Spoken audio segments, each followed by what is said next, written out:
talk about today is how you can positively deal with negative emotions. But before we get to that, we kind of need to talk about how people typically deal with emotion. So I'm going to talk about 4 different ways, the last one being the most positive way we can deal with it. And it's important to know that we will go through and use any one of these ways of dealing with emotion depending on what's happening in our lives. But you may notice that you have one go-to that's a little bit more regular for you. And the point of knowing what those are is so that you can be aware of it when it's happening and you can do something about it. So let's talk about the 4 different ways people do handle their emotion. The first is to go into denial about it. So this is where people won't even look at what's going on. They really are blaming a situation or other people perhaps in the situation to say, this is why this is going on, but really not looking at the fact that there is a big problem. Now, denial can also be something that we go into when there's a really big life situation that's very difficult to deal with, and we don't want to face that problem that's there. We just need to get through that particular moment, which is what happened when I was about 20 years old. My dad had had a heart attack. My mom was in complete denial about the seriousness of the situation because he was going in for open heart surgery. And the morning that I was heading to university, I said to her, do you want me there at the hospital? And I kind of didn't really understand how serious the situation actually was. And she said to me, no, don't worry about it. It'll be fine. Everything will be all right. It's not that bad. So I'll just let you know how it goes afterwards. You and your sister head off to school and it'll be great. That is some serious denial because open heart surgery is pretty serious and we should have been there, particularly since my dad was given 0% chance of coming through the dye test, let alone the open heart surgery itself. So for sure, my mom was in denial at that point in time. And it was what she had to do to deal with the situation. So sometimes it's really understandable in that, but you want to make sure that, you're not always in denial. And how you know that you might be, or maybe somebody else is often in an emotional situation, you will hear somebody say, I don't really know how I feel about that. Or they will, again, like I said earlier, blame the situation as the reason for being and doing what they're doing. Sometimes you'll see that with alcoholics. They won't look at the fact that they have a problem. It's that there are other things that are going on that's causing this. So there's denial about the situation. So that's one way we deal with emotions. The second way is to ignore what's happening.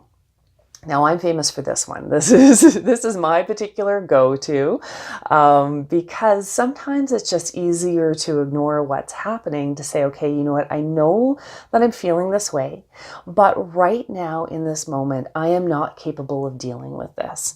And because I'm not capable of dealing with it, I'm just going to put it over here and let it stay there until perhaps I can come to a point where I am okay with dealing with it.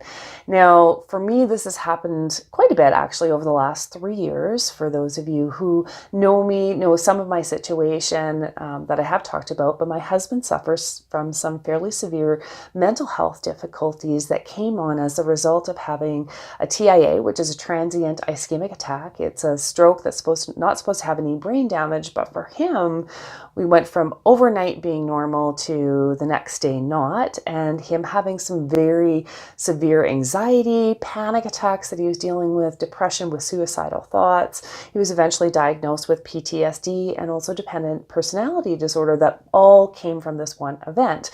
So there are a lot of things that have been going on in my life, and not to mention the fact that, I'm an entrepreneur and I have a family that, I'm dealing with at any point in time, and those are also challenges. So there are times where I just don't feel I have the wherewithal to deal with that emotion, and so I ignore it.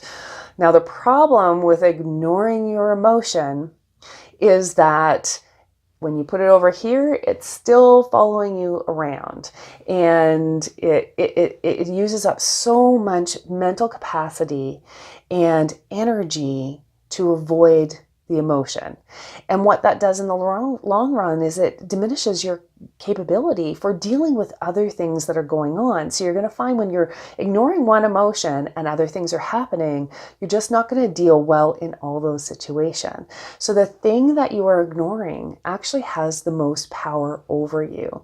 So while it might get you through the moment, it's not going to be a good long-term solution because it's going to keep coming back up, which is why you will wake up, like maybe I do this, wake up at 3 o'clock in the morning and I'm stressing about whatever that situation is. And that's because your brain is built to help you deal with these things. And it's waking you up when your guard is down because you need to work through this emotion. So those are some signs that if you're ignoring emotion that you can experience and why you don't want to stay in that place. Now, the third way that people deal with emotion is to really own it, and own it so much that they're wallowing in it, that it becomes almost a way of life, a personality for them. So this might be somebody who's super negative Nelly, just really living in a negative space all the time. It could be somebody who loves the trauma and drama, so everything always is a big deal. It's always very dramatic. It's also people who complain about something over and over and over again, but don't do anything about it. And some people in this category as well, when we're in it, will also compete with it. So you think you've had a bad day? Oh, let me tell you about mine. You don't know anything as compared to what I've been going through, right? So owning it in this way is unhealthy. It's not owning the emotion and moving through it. It's actually keeping it so much so and not doing anything about it that it actually affects the way you show up day in and day out, which really just isn't good because you're staying stuck where you are. Now, the fourth way of dealing with the emotion, of course, is the best way. And like I said, we all have those things that we do. There are times where we'll go in denial or ignore it, or when we own it and we complain about it and we don't want to do anything about it.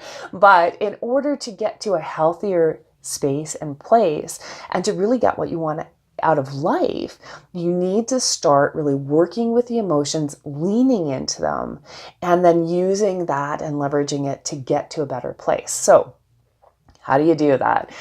So the first thing with your emotion, you have to pinpoint what's actually going on. So it's good to know what's happening. So you might feel angry, but it's good to understand exactly what part of anger you're feeling. So one part of anger is disgust. So it would be helpful to know if you're feeling disgusted about a situation, that you're able to pinpoint exactly what it is, because that gives you a better starting place to start working back and unraveling the emotion to figure out what's really going on underneath it and why you're being triggered in this way. And this emotion is fairly volatile. Now, what you're going to find is that your emotion is actually really connected to your value system. And the more important the value that you have that's being triggered, the more emotional you're going to be, in a good and a bad way. So if you're really engaged in something and you're feeling super happy, you're going to find the emotion that you're feeling is tied to a value and it's being used in a positive way, so you feel really, really good. But conversely, when you're feeling negatively in that situation and it's a really important value to you, it's going to be much more emotional and more difficult to work through. So if you can figure out what the emotion is specifically, it's going to help you tie that back to a value that you have and allow you to work through that a little bit easier. Now, once you have that in place, you can also figure out, okay, is there a belief system that's tied to it that I need to work through? What stories am I telling myself around this that I can possibly change to get to a better place? Now, I do want to say that it is really important that you feel the emotion. So versus wallowing in it, you allow yourself time to feel what's going on. So if you're angry, anger is okay. It can move you into a better place. You just don't want to stay there, right? You don't want to own it and wallow in it. You want to figure out what's making you angry. Or maybe you're experiencing grief or upset over something, or you're feeling overwhelmed. Okay, allow yourself to feel that and then start working through it so that it can actually work through your body. Sometimes you have to give yourself a period of time. Maybe you need a month to grieve something. Maybe you need longer than that. It's going to be individual to each person. But you do have to recognize and give yourself that amount of time. But then after that period of time, you need to start moving ahead to something better.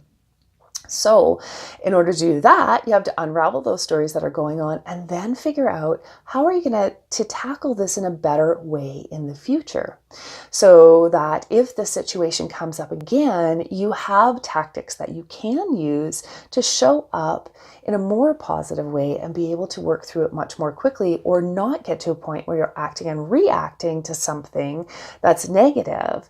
And you're going to be able to think better through it because your limbic system isn't engaged, because as soon as that engaged, it takes away from your thinking part of yourself. So it really shuts down all the capacity for you to think well through something when you're really highly engaged in it.